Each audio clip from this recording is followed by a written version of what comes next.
今集我哋嚟睇下呢隻勞力士 Cosmograph Daytona 116505。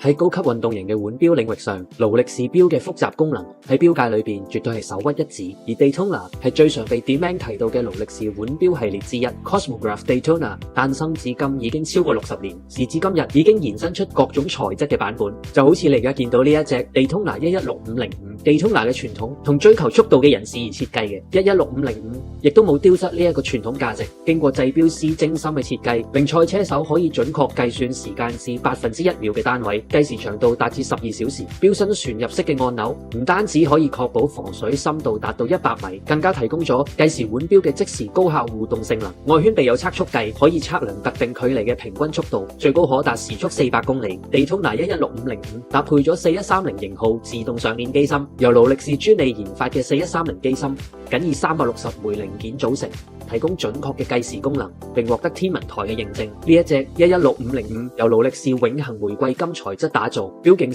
40毫米，配以藍寶石水晶鏡面、黑色面盤，配搭粉紅色小秒針盤。時錶釘框亦都係用玫瑰金鑲嵌而成，指針同時錶上面塗上咗 Chroma Lights 夜光物料，而且369點鐘位置標記以正方形釘框標示，令佩戴者可以輕易讀取時間。116505用上咗豪式錶帶，摺扣加強咗錶帶嘅堅固性，錶身連錶帶一氣呵成咁樣運用玫瑰金打造，表現出一種 Daytona 系列少有嘅貴氣風格。Daytona 一錶難求，係受市場熱捧嘅勞力士名錶，升值潛力高，絕對係搶手貨。